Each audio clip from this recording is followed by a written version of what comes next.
오늘 함께 읽을 하나님의 말씀은 신약성경입니다. 신약성경 로마서 6장입니다. 제가 가진 성경은 신약성경 246페이지입니다. 246페이지입니다.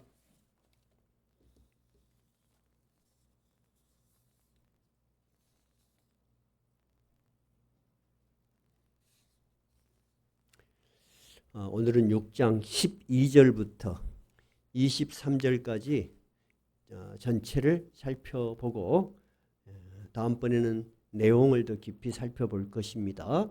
6장 12절부터 같이 읽도록 하겠습니다. 같이 읽을까요? 그러므로 너희는 죄가 너희 죽을 몸을 지배하지 못하게 하여 몸의 사욕에 순종하지 말고 또한 너희 지체를 불의의 무기로 죄에게 내주지 말고 오직 너희 자신을 죽은 자 가운데서 다시 살아난 자 같이 하나님께 드리며 너희 지체를 의의 무기로 하나님께 드리라. 죄가 너희를 주장하지 못하리니 이는 너희가 법 아래에 있지 아니하고 은혜 아래에 있음이니라. 그런즉 어찌하리요? 우리가 법 아래에 있지 아니하고 은혜 아래에 있으니 죄를 지으리요? 그럴 수 없느니라. 너희 자신을 종으로 내주어 누구에게 순종하든지 그 순종함을 받는 자의 종이 되는 줄을 너희가 알지 못하느냐? 혹은 죄의 종으로 사망에 이르고 혹은 순종의 종으로 의에 이르느니라. 하나님께 감사리로다. 너희가 본래 죄의 종이더니 너희에게 전하여 준 바 교훈의 본을 마음으로 순종하여 죄로부터 해방되어 의에게 종이 되었느니라. 너희 육신이 연약함으로 내가 사람의 애대로 말하노니 전에 너희가 너희 지체를 부정과 불법에 내주어 불법에 이른 것 같이 이제는 너희 지체를 의에게 종으로 내주어 거룩함에 이르라. 너희가 죄의 종이 되었을 때에는 의에 대해서 자유로웠느니라. 너희가 그때 무슨 열매를 얻었느냐? 이제는 너희가 그 일을 부끄러워하나니 이는 그 마지막이 사망임이라. 그러나 이제는 너희가 죄로부터 해방되고 하나님께 종이 되어 거룩함에 이르는 열매를 맺었으니 그 마지막은 영생이라. 죄의 싹은 사망이요 하나님의 은사는 그리스도 예수 우리 주 안에 있는 영생이니라. 아멘. 사람은 누구나 다 우리가 살아가는 지금의 이 세상에서 걱정이 없고 고민이 없고 편안하게 살고 싶습니다. 여러분도 다 그러실 것입니다. 그런데 우리가 그렇게 길지 않은 삶이었지만은 여기 계신 우리 성도들 기준으로 60년 사신 분도 있고 이제 한 30년 사신 분도 있고 우리 어린아이들은 이제 몇 년 안 살았지만은 우리가 바라는 대로 되지 않고 현실은 우리가 바라지 않는 일들이 많이 일어납니다. 우리가 바라지 않는 일들이 일어나는 이러한 삶의 모습을 철학적인 용어는 실존이라고 해요. 우리가 생각하는 삶이 아니고 실제로 우리가 경험하는 실제적인 삶. 우리 실제적인 삶에 즐거울 때도 있지만 여러분 우리가 바라지 않는 많은 일들 중에 대표적인 것이 어떤 일이 일어나요? 어떤 일이 일어날 때 제일 힘들어요? 일단은 병들었을 때. 근데 얼마나 병이 많이 일어납니까? 병들어. 두 번째는 지금 하루에도 50명 이상 평균적으로 통계를 내면 교통사고로 죽습니다. 나만 오늘 예외였을 뿐이지 내일은 나에게 그런 일이 안 일어난다고 보장할 수 없어요, 여러분. 사고가 일어나요. 그 다음에 다 여러 가지 일들을 하시지만은 생각지 않는 실패가 있을 수 있어요. 그러죠? 그러나 그런 일 저런 일을 겪으면서 그냥 무난히 넘어가는 것 같은데 알게 모르게 우리는 나이가 들어갑니다. 그렇죠? 그리고 마지막에는 전부 어디에 서요? 죽음 앞에 다 서요. 설교 시간에 적합한 이야기인지는 모르지만은 우리 김인영 집사님 아버님, 어머님이 90세가 넘으셨어요. 장수셨잖아요. 근데 하루는 김인영 집사님이 어머니 아버지를 굉장히 효자신 것 같아. 그래서 무슨 일이 일어날까 하고 CCTV를 어머니 아버지 그 방에다가 그 거실에다가 해놨어. 근데 아버님이 지금까지 제가 직접 뵈지는 못했지만 굉장히 활달하시고 영향이 많으신 것 같아. 근데 하루에 앉아 계신데 보면은 그래서 목사님 그 CCTV도 좀 안 보고 싶습니다. 여러분 진짜로 그렇게 많은 일들을 하셨고 그렇게 열정적인 분들도 나이가 들면 어때요? 어쩔 수 없어요. 우리는 다 피할 수 없는 죽음의 문턱 앞에 있는 거예요. 저는 어떨 것 같아요? 마찬가지예요, 여러분. 그것이 우리의 실존의 모습이야. 그래서 이런 인간의 모습을 보면서 사람들은 굉장히 많은 생각을 해. 하라고 말하지 않아도 해. 그래서 불교에서는 이런 인생을 뭐라고 표현을 해요? 5자. 이 우리의 인생을 뭐라고 표현해요? 고해의 바다라고 해요. 고해의 바다. 우리 인생은 거친 바다, 고통스러운 바다를 항해하는 그런 삶이다. 그래서 고해의 바다라고 해요. 그리고 인생을 축약적으로 4단어로 딱 표현해요. 생로병사. 생, 태어나서 나이가 들어가고 병들고 죽더라. 그것이 생로병사. 불교에서 인생을 보는 관점이에요. 그러면 일반적인 불교는 동양적인 대표 종교잖아요. 서양에서의 철학으로 기준으로 보면은 철학에는 이 인간들의 실존의 모습을 보니까 희망이 없는 거야. 너무 절망 속에 살고 인간이 끊임없이 불안한 속에 살아.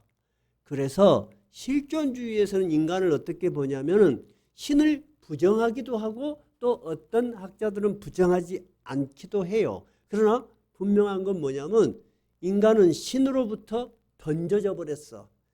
하나님의 관심과 사랑이라는 것은 없고 너희들 알아서 살아봐. 근데 이 험악한 세상을 인간의 혼자 힘으로 살아가려다 보니까 본성적으로 누구나 다 갖고 있는 심성적 성향이 뭐가 있겠어요? 불안이에요. 그래서 실존주의 철학에서는 인간이 본질적으로 가지고 있는 불안이 있다. 이 불안을 극복하지 못하고 더 커지면 어떻게 돼요? 절망이 되는 거예요. 그래서 불안, 절망 이런 것들이 누구나 다 가지고 있는 거예요, 여러분. 나는 그렇겠고 저 사람은 잘 살고 있으니까 없겠지.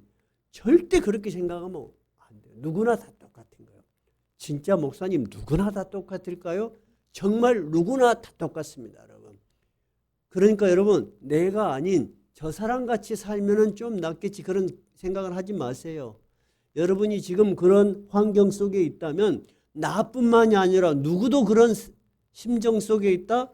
내 옆에 있는 사람도 있다. 한번 옆에 있는 사람 한번 봐봐요. 그 사람도 그렇고 또 왼쪽에 있는 사람 봐봐. 그 사람도 그래. 근데 우리가 그것을 표현을 하지 않아.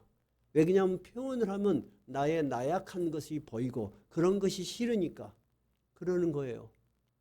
제가 가끔씩 정말 안타까운 마음으로 이야기하지만 우리가 그냥 객관적 기준으로 보면은 외모가 그렇게 예쁘고 가진 재산도 많은 인기 연예인들이 어느 날 보니까 신문에 부고가 떴어. 나이가 30살 정도밖에 안 돼. 왜 그러겠어요, 여러분? 그 안에 뭐를 못 이기는 거예요? 불안한 심리를 못 이기는 거야. 근데 그것을 굳이 의학적으로 표현하면 뭐라 그래요? 요즘 무슨 증세가 대부분이 심하다 그래요? 우울증이에요. 근데 우울증은 여러분 감정이에요, 병이에요? 제가 분명히 이야기했죠. 우울증이 약할 때는 감정이야. 내가 컨트롤이 돼. 근데 그것이 심해져 꼭 참아. 그것을 드러내지 않고 누구하고 이야기할 사람도 없어. 그것이 씻어지지가 않아. 내 마음속에 계속 쌓이면 뭐가 된다 그랬어요? 병이 돼. 병이 된다는 건 뭐예요? 자기의 힘으로 치료가 불가능한 거야. 그래서 그럴 때는 의학적인 힘을 빌려서 증세를 좀 가라앉힐 필요가 있어요. 왜냐하면 그것을 못 이기면 그 다음 단계로 가버리니까. 제가 이야기하고 싶은 것은 여러분 옆에 계시는 분들, 매스컴에 보면 성공했을 것 같은 사람들, 수많은 사람들, 여러분 똑같은 거예요, 인간은. 그래서 인간은 이러한 불안한 심리, 그 다음에 이 절망적인 이 상황을 싫어해. 여기서 좀 벗어나 보고 싶어. 벗어나는 길만 있다면 그것을 많은 돈을 들이든 또 많은 시간을 들이든 그것을 한번 연구해 보고 싶어. 그 세계에 도달해 보고 싶어. 그것을 종교적인 용어로 뭐라 그랬어요? 구원이라고 하는 거예요. 그래서 구원이라는 단어는 그냥 일상적인 종교 언어가 아니에요. 어떤 우리가 신앙생활이 깊지 않을 때는 누가 야, 네 구원 받았냐? 그러면 저 새끼 저 이상한 놈 아니야? 그럴 수 있어.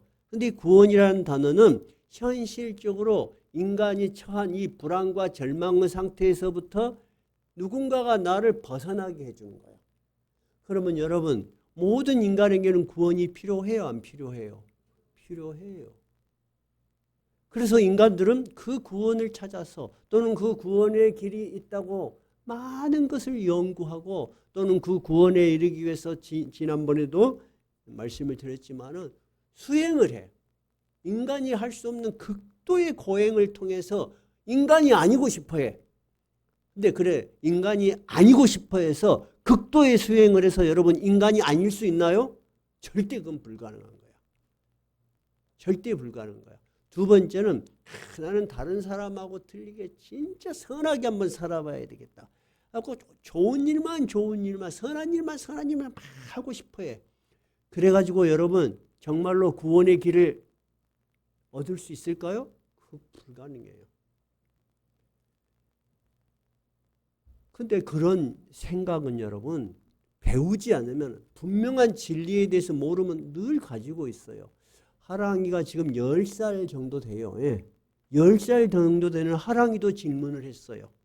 뭔 질문을 했냐면 할아버지 예수를 안 믿어도 착한 사람도 있잖아요. 그러면 그 착한 사람은 어떻게 될까요? 하는 질문이야.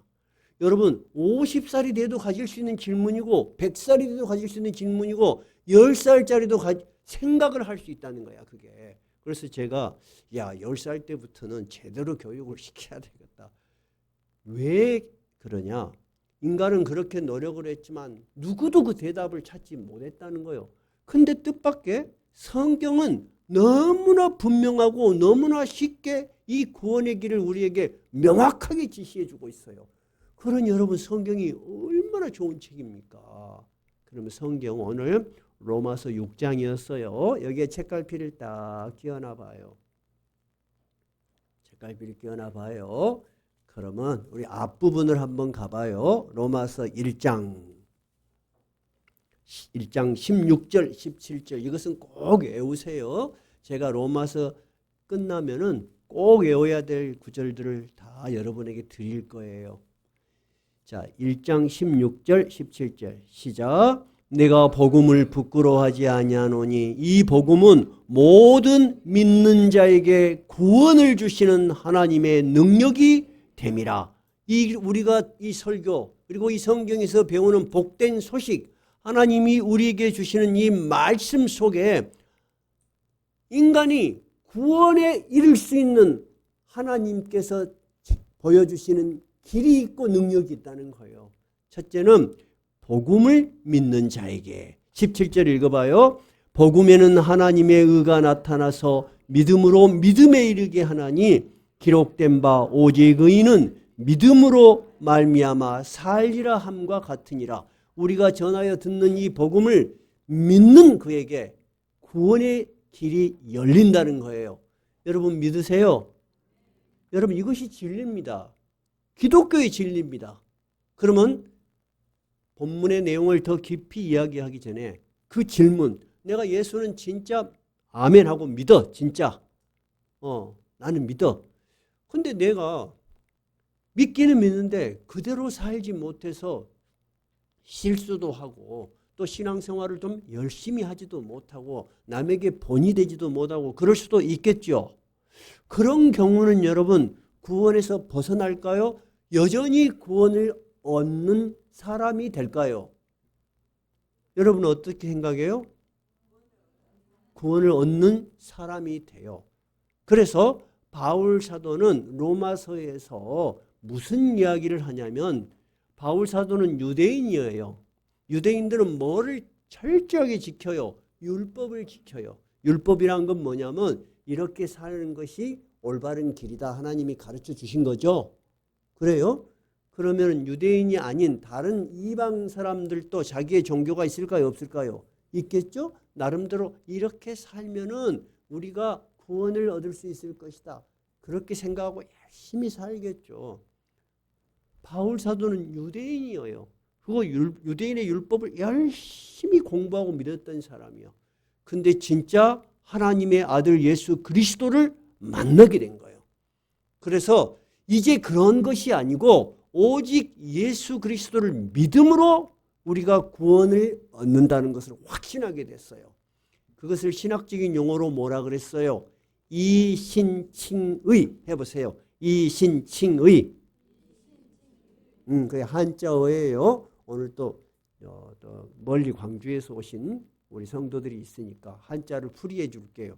이 신은 이자는 의로서, 신은 믿음, 믿음으로써 칭의, 의로워지는 것이 아니고 의롭다고 인정을 해 주시는 거야. 그렇다고 인정을 해 주시는 거야. 그것이 서론이에요. 그러면 이런 질문이 있어요. 열심히 신앙생활을 하고 율법을 열심히 지켰던 사람, 우리 하랑이 말만 따라 예수 안 믿어도 착한 일을 하려고 그렇게 쓰던 사람들이 그 말을 듣고 의문이 드는 거예요. 어떤 의문이 드냐면 그러면 예수만 믿으면 어떻게 살아도 상관이 없어요? 하는 질문이에요. 이해가 됐어요? 그런 질문 가능하잖아요. 그러면 예수만 믿어. 나 예수 믿어. 분명히 집사도 되고 권사도 되고 장로도 됐어. 그러면 남들이 보이는 데서는 안 그러겠지만은 내 마음대로 살아도 내가 얼마든지 죄 지어도 됩니까? 그런 질문을 할 수가 있어. 두 번째는 어떤 질문을 할 수 있냐면은 예수님은 사랑과 자비가 많으셔서 우리를 위해서 죽으셨어. 그럼 여러분 죄가 많은 사람이 예수 믿고 은혜가 크겠어요? 죄가 별로 없는 사람이 예수 믿고 은혜가 크겠어요? 죄가 많은 사람이 그러겠죠? 그러니까 어떤 사람이 이렇게 이야기해. 야, 죄를 많이 지으면 용서도 많이 받으니까 죄를 많이 짓는 게 훨씬 좋겠다. 그런 질문을 하는 사람들이 있었다는 거야. 바울 사도도 그런 질문을 받았다는 거예요. 그래서 바울 사도가 이 이신칭의를 가르치면서 그 질문에 답을 하는 것이 6장이에요. 5장까지는 뭐예요?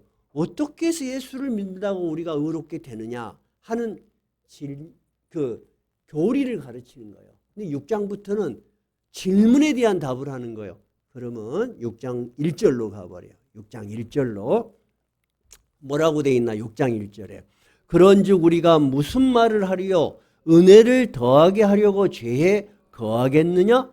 무슨 말인지 알겠죠? 예수 믿으면 다 용서받는다니까 죄를 많이 질수록 더 좋겠네? 그런 말이에요. 은혜를 더하게 하려고 죄에 거하겠느니라.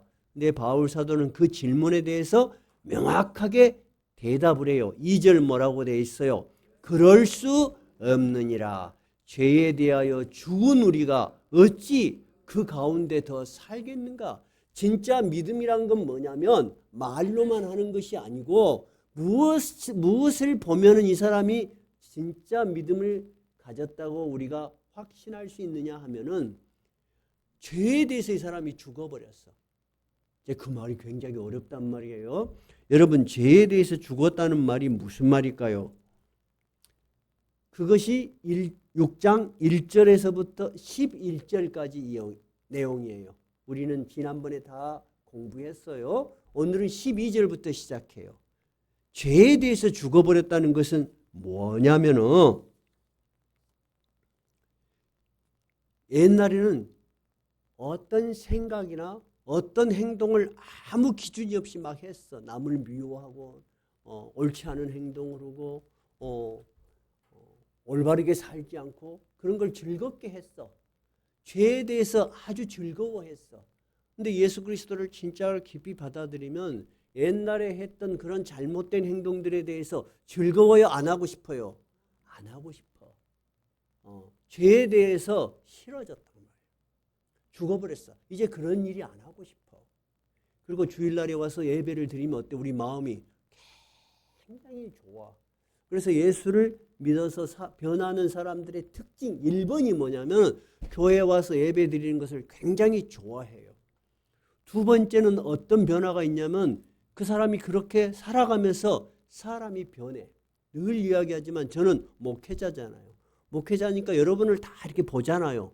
1년만 봐요? 아니에요. 벌써 10년 이상을 여러분을 봤잖아요. 근데 진짜 얼굴이 시커멓고 얼굴에 기쁨이었던 분들이 굉장히 밝아져요. 그리고 완전히 무슨 화장품으로도 광을 낼 수 없게 광이 나 얼굴이. 진짜로 이뻐져. 제가 깜짝 놀란다니까. 그것이 어떤 분은 2주일 만에 그렇게 되는 분이 있어. 어떤 분은 3주일도 될 수 있지만은 그렇게 빨리 변할 수 있는 화장품은 없어요, 여러분. 제가 깜짝 놀라요. 야, 진짜 예수 그리스도를 믿는 거 정말 대단한 영적인 힘이 있는 거예요. 그래서 죄에 대해서 죽었다는 것은 죄를 싫어해. 옛날에 좋아하던 것들이 멀어져. 여러분도 예수님을 믿고 이렇게 오랜 세월 예수를 믿으니까 안 믿었던 친구들 어떻게 돼요? 자꾸 멀어지죠. 왜 멀어져요? 이제 그들하고 그 세상 이야기하고 놀러 다니는 것이 싫어져. 그리고 갔다 오면 머리가 아파버려. 그래서 찬송 부르면 좋고 예배 보면 좋고. 그래서 여러분 예배가 형식적인 것 같아도 그렇지 않아요. 하나님께서 일주일에 한 번 예배를 정해주신 이유는 너희들이 일주일에 한 번이라도 영적인 양식을 먹으라는 거야. 예수님께서 뭐라고 말했어요? 사람이 떡으로만 사는 것이 아니요. 하나님의 말씀으로 사는 거라고 했어요. 여러분 떡을 먹어야 우리 살죠. 우리 육신은 떡을 먹어야 살아요. 근데 떡이 아닌 하나님의 말씀으로 사는 영적인 존재가 내 안에 있어. 우리 인간은 영혼을 가진 존재야. 나는 그것을 정말 믿어요. 아무리 여러분 많은 것을 소유해도 내 마음에 분노가 있고 증오가 있고 그러면 잠이 와? 안 와? 안 와. 맛있는 걸 먹으면 소화가 잘 돼? 안 돼. 얹혀버려. 안 돼, 그것이. 인간은 영적인 존재야. 근데 조금 못 먹고 조금 가난하고 있는 것을 다 잃어도 영혼의 세계가 다시 정립이 되고 새로워지면 어때요? 사람이 안정감이 있어요. 그리고 편해져요. 그러죠? 그래서 잠언에서도 그런 이야기를 하잖아요. 많은 가산이 있고 번뇌하는 것보다 그런 것이 없어도 마음에 평안한 것이 몸의 양약이라는 거잖아. 몸의 약이 된다는 거야. 그런데 예수님께서 이 바울 사도를 통해서 하는 얘기가 지금 그 이야기예요.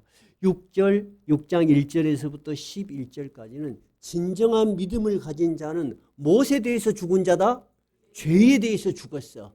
근데 바울 사도는 이것을 좀 더 이해하기 쉽게 이야기했어요. 자, 어떻게 이해하기 쉽게 했냐면 어떻게 대해서 죄에 대해서 죽을 수 있는가? 우리가 세례를 받을 때 우리는 물로 머리에 이렇게 뿌리지만은 침례교 같은 데는 물속에 푹 잠가버려요.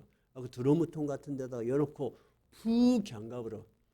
저도 교회 시설만 있으면 그렇게 하는 게 더 실감이 날 것 같아. 그러면 여러분 물속에 푹 들어가면 계속 있으면 어떻게 돼? 죽지요. 그래서 물에 잠길 때 너의 죄가 죽었다는 거야. 어떻게 죽었냐? 예수 그리스도의 십자가에서 주님이 죽으시는 그 죽으심을 경험하는 거라는 거야. 근데 물속에 계속 있어야 나와요. 나오죠? 그건 예수님께서 부활하신 새로운 생명으로 산다는 거야. 여러분 매주 즐거운 일 많고 바쁜 일 많고 돈 벌 일 많은데 이렇게 예배 드리는 거 여러분 쉬운 일 아니에요. 아무런 작은 일이 아니에요. 아주 가치 있는 일이에요. 여러분은 옛날에 그 사람이에요. 새롭게 태어난 사람이에요. 새로운 생명으로 사는 사람이야. 그래서 11절까지는 우리는 죄에 대해서 죽었고 새로운 생명으로 태어났다는 거야. 그것이 4절이에요. 4절 한번 읽어봐요. 그러므로 우리가 그의 죽으심과 합하여 세례를 받음으로 그와 함께 장사되었나니 이는 아버지의 영광으로 말미암아 그리스도를 죽은 자 가운데서 살리심과 같이 우리로 또한 새 생명 가운데서 행하게 하려 함이라. 여러분 안에는 이제 옛날의 자아는 죽어버렸어. 옛날에 세상의 것들을 좋아했던 그 자아는 죽어버리고 새로운 생명으로 여러분 태어난 거야. 여러분 그걸 정말 믿으셔야 돼. 아, 내가 이렇게 새롭게 변했구나. 일단 제일 중요한 것은 내가 옛날에 내가 죽고 나는 새로운 생명으로 새롭게 태어난 사람이라는 것을 확신하셔야 돼. 이해가 되셨어요? 그러면 우리가 내가 옛날에 내 자아, 내가 좋아하던 것들은 이제 다 그리스도의 십자가와 함께 죽었고 나는 예수 그리스도의 새로운 생명으로 태어났구나 하는 것은 관념적인 거예요? 현실적인 거예요? 이것은 굉장히 어려운 신학적인 문제예요. 관념적인 거예요? 즉 추상적인 세계에서 자기가 생각하는 거예요? 현실적인 거예요? 어떻게 생각해요? 모든 신학은 관념적인 거예요. 지식적인 거라 그 말이에요. 지식. 근데 여러분 우리의 신앙은 분명히 무언가를 배워서 그래. 그거 막 새로운 것을 많이 알아서 남에게 말도 하고 또 목사님으로부터 설교를 들을 때 여러분 새로운 지식이 많이 생겨 안 생겨요? 생기죠? 자, 생긴 것만큼 여러분의 실상의 삶, 가정으로 돌아갔을 때 여러분 그렇게 훌륭하게 사세요? 아니면은 옛날로 다시 돌아가 버려요. 옛날로 다시 돌아가 버려. 자녀들 보면 막 썩은길부터 내고 부모 말 안 듣고 부부 사이에 여전히 갈등이 있고 여러분 그것이 현실이요. 그러면 12절부터는 뭐냐면 그렇게 너희들이 이 믿음에 대해서 의롭게 되는 분명한 깨달음이 있다면 12절부터 너희의 삶도 변화해야 된다는 거예요. 너희의 삶이 변화되지 않으면 그것이 진정으로 믿음이 있다고 우리가 인정하기가 어렵다는 거예요, 여러분. 그래서 항상 우리 교회의 철학이 뭐예요? 신앙과 뭐가 같이 가야 된다 그랬어요? 삶이 같이 가야 돼. 신앙과 삶이. 교회는 30년, 40년이 다녔는데도 사람은 하나도 변함이 없어. 옛날 그대로야. 안타까운 일이죠? 그래서 12절부터 바울 사도는 뭐냐면 너희들이 그런 이신칭이 예수 그리스도를 믿음으로 구원을 얻은 분명한 새로운 존재가 됐다면 너희의 실적인 삶도 변해야 된다는 거예요. 이해가 되셨어요? 그러면 구체적으로 어떻게 변해가는 것이 변화일까? 그것은 우리가 천천히 살펴볼 거예요. 자, 12절 한번 읽어봐요. 12절.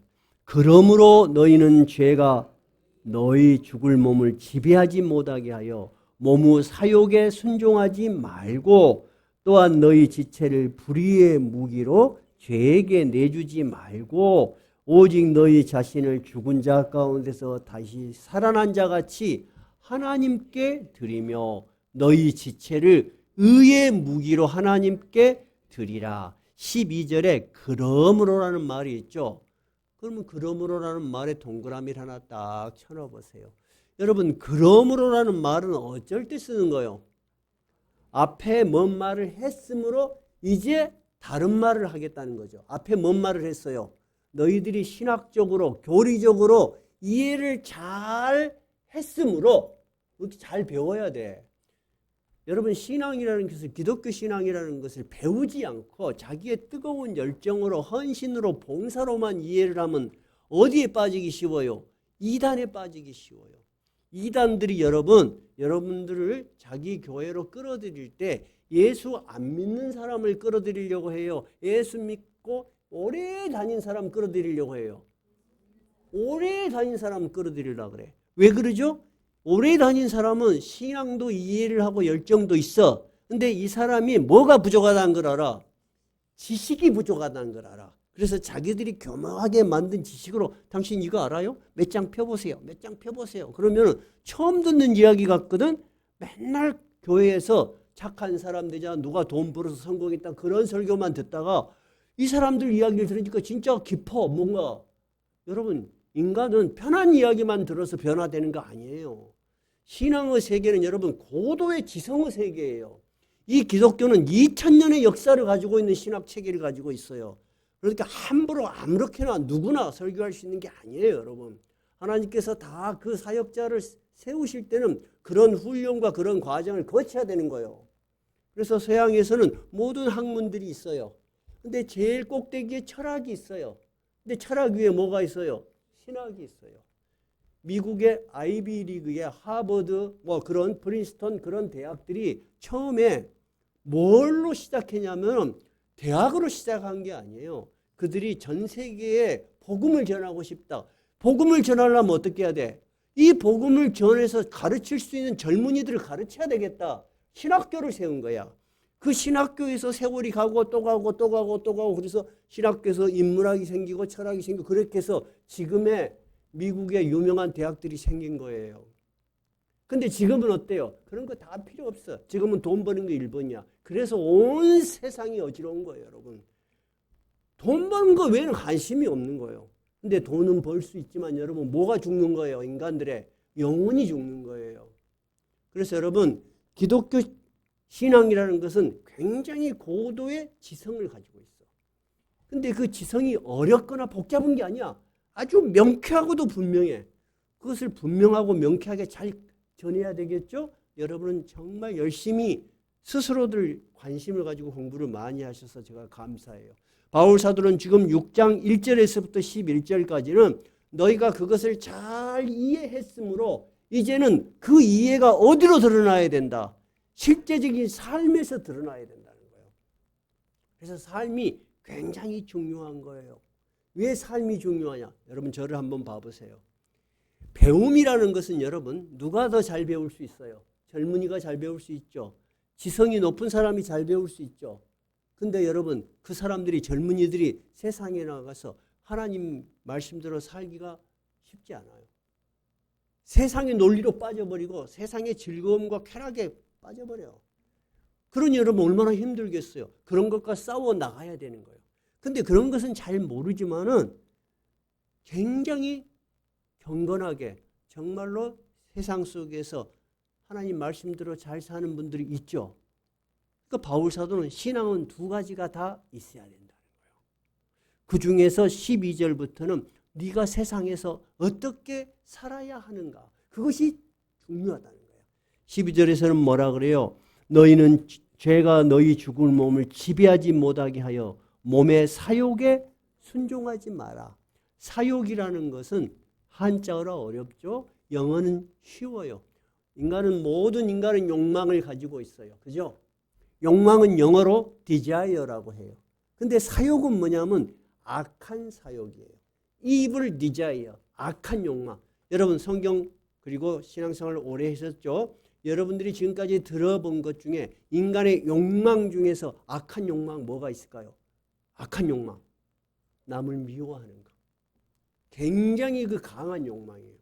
그 다음에 한없이 돈을 벌고 싶은 부에 대한 집착. 거짓말하고 싶은 거. 그 다음에 그런 모든 것들이 여러분 악한 욕망이야. evil desire야. 그런 거 추구하지 말라는 거야. 너는 그런 옛날의 자아에 대해서 죽었다는 거야 이제. 네가 그런 존재라는 걸 깨달아야 돼. 그런 이야기예요.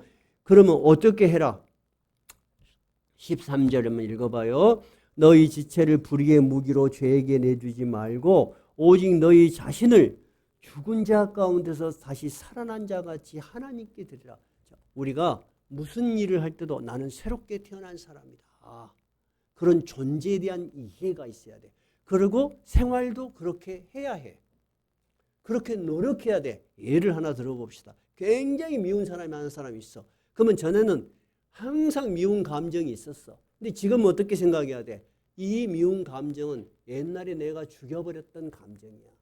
나는 새로운 감정으로 이해하고 용서하고 사랑하려고 나는 애써야 돼. 그렇게 스스로가 여러분 생각을 해야 돼. 그렇게 노력을 해야 돼.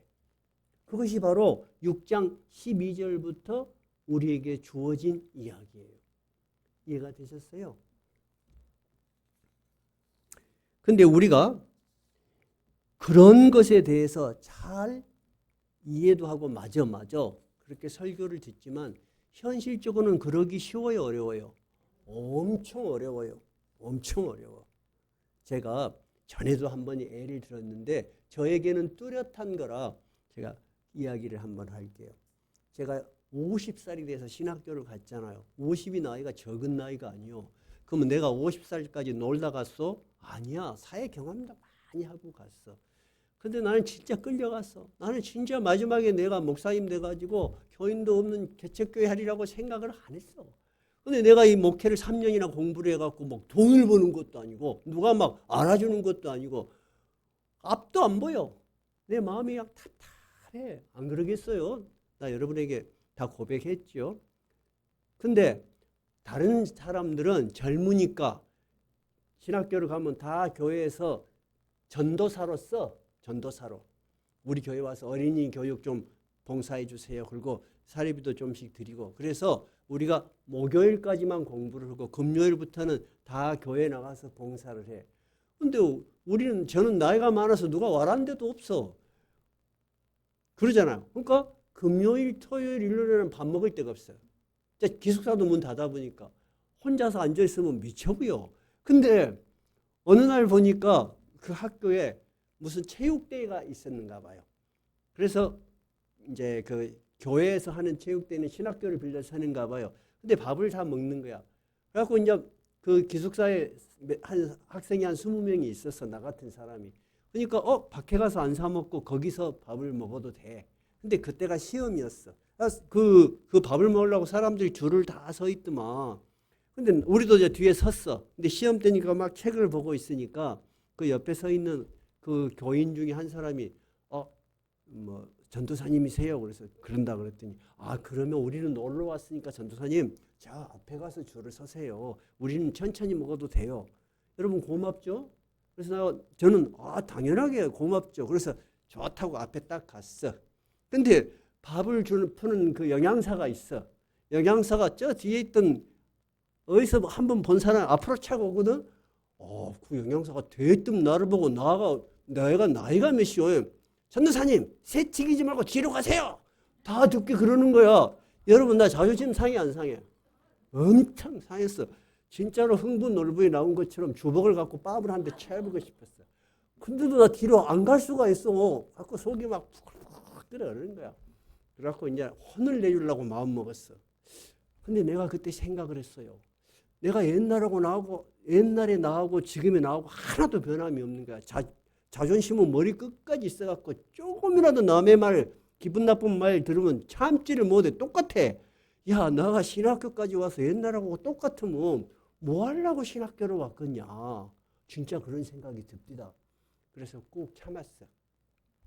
꾹 참고 이제 밥을 다 폈어.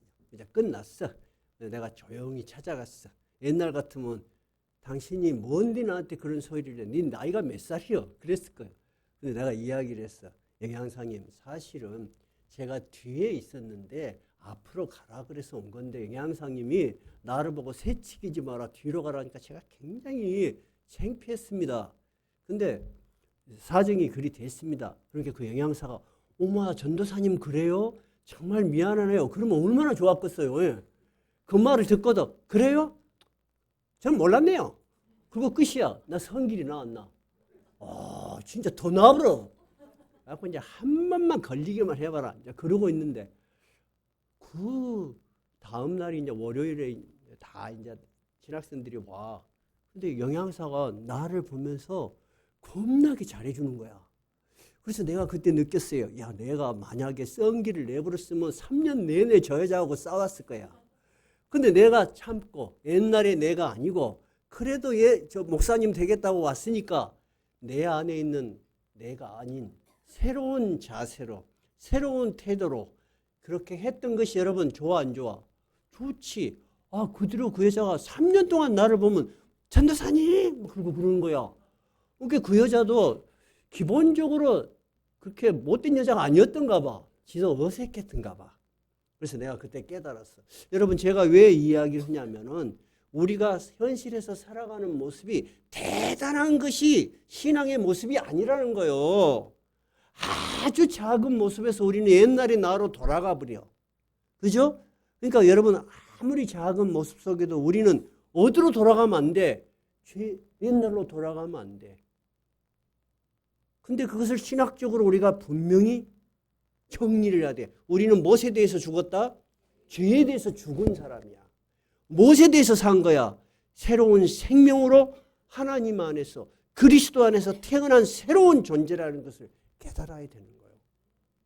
그래서 오늘 하나님의 말씀은 우리가 어떤 일을 선한 일을 하지 말자 그런 것 이전에 우리가 분명히 깨달아야 될 것은 우리는 그리스도 안에서 죽은 죄에 대해서 죽었어. 그리고 하나님의 생명으로 새로 태어난 이신칭의 예수를 믿음으로 의롭게 된 새로운 존재라는 거예요.